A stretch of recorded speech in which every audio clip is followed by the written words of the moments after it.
Hi, today I want to talk to you about 5 tricks to deal with self-professed powerful negotiators. These 5 tricks will help you level the playing field.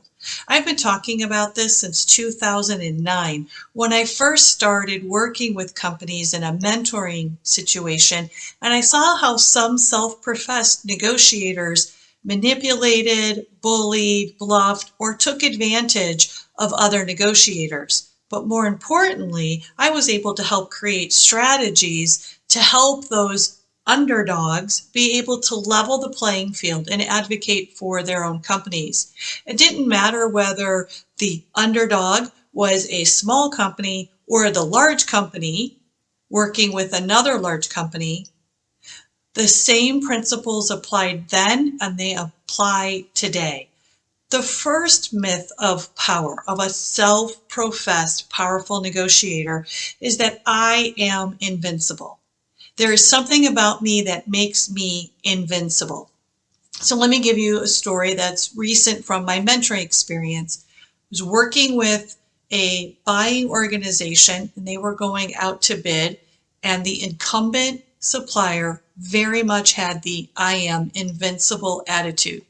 There were 2 companies in the United States that could provide the solution that the buying organization needed, and the incumbent had been the preferred supplier for a very long time, and they thought that they just had it in the bag.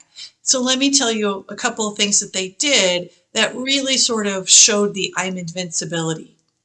One is they tried to use their contacts within the technical organization to sway the commercial negotiations on price and on terms. The reason that that didn't work is that the deal needed to go to an executive oversight board, and that executive oversight board really acted as the ethical ceiling, if you will, for that kind of power. No longer could they just feed information to a technical person to be able to sway the decision making. The decision making was transparent and had to go up to a board of executives, and they clearly chose the other vendor based on higher technical scores and higher commercial scores. The other thing that this person did, and I was on the call, was the person called from a boat. And so I was mentoring someone, and my client asked me if I would please be on the call to act as a prover, if you will, because he didn't like being in calls one-on-one with this particular self-professed powerful negotiator.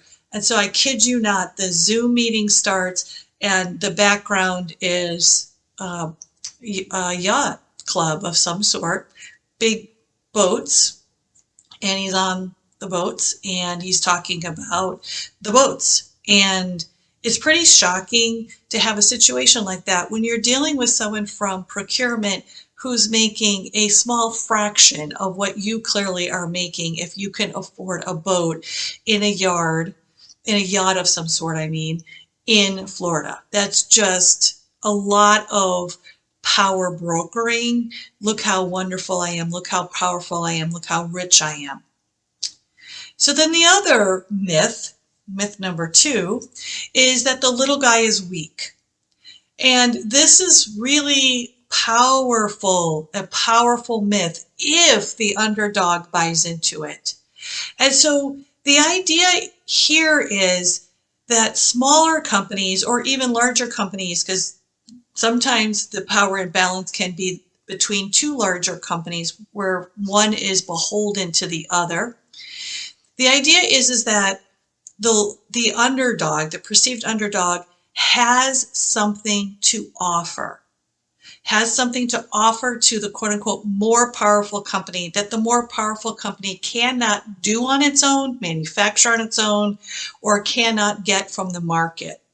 And that's critical. If you know that you have that kind of offering or that kind of power, then you can tip the balance. And sometimes that power is just being able to wait out a bad decision.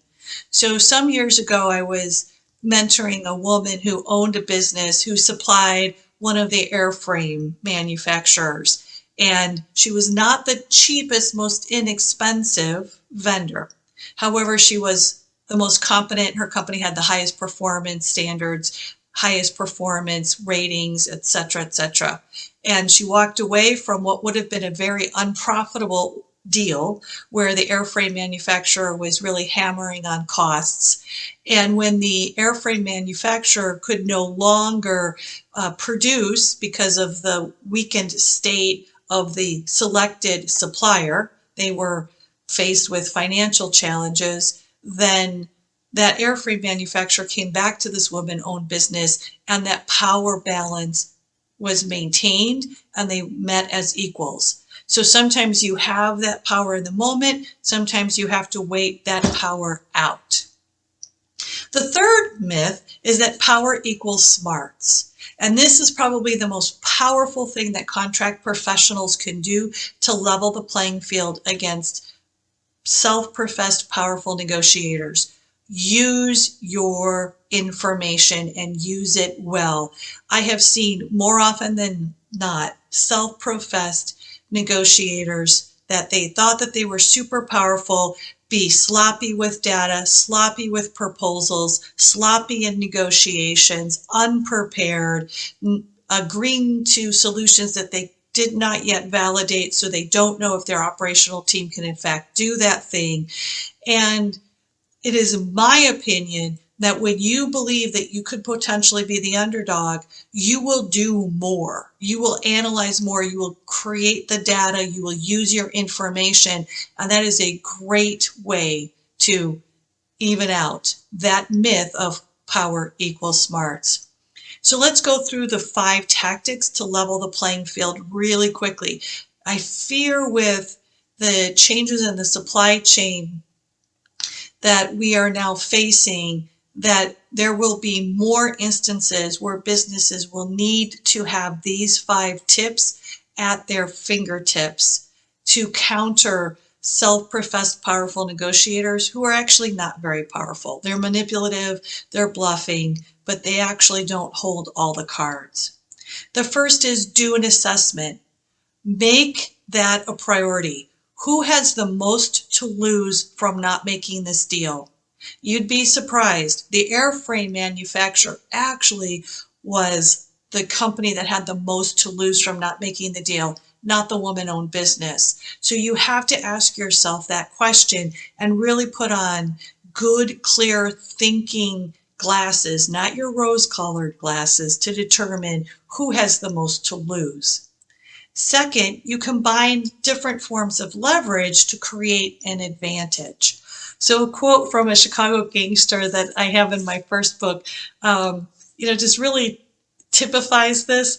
You can get much further with a kind word and a gun than you can with a kind word alone, meaning the gun is your negative leverage and your kind word is positive leverage.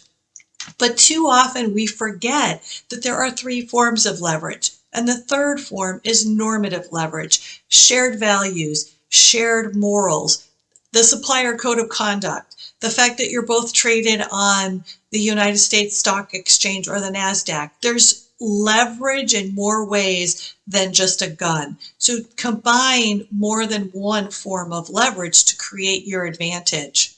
3, alter the situation by speaking to shared values. This is that normative leverage.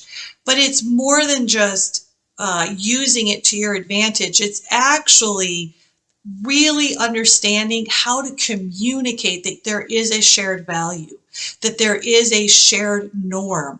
It could be as simple as determining that labor rates will be negotiated based on a cost of living index. That could be the shared value when working in inflationary times, where you believe that some form of specialized or craft labor could increase dramatically over the next couple of years, the costs for that labor. So in a fixed fee agreement, use a shared value or a shared index. So that would be your third principle.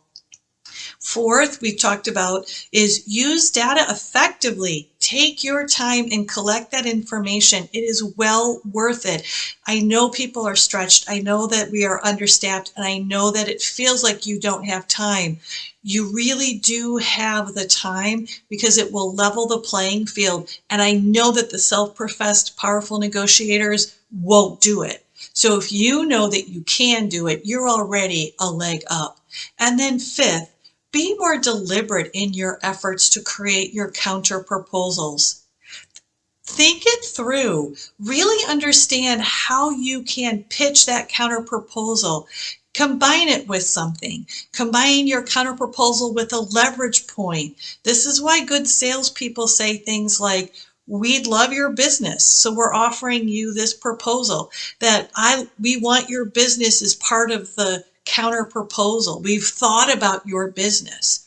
Or speak to some other shared values, such as, I understand that neither one of us wants protracted litigation, so we're going to resolve this contract dispute in this way.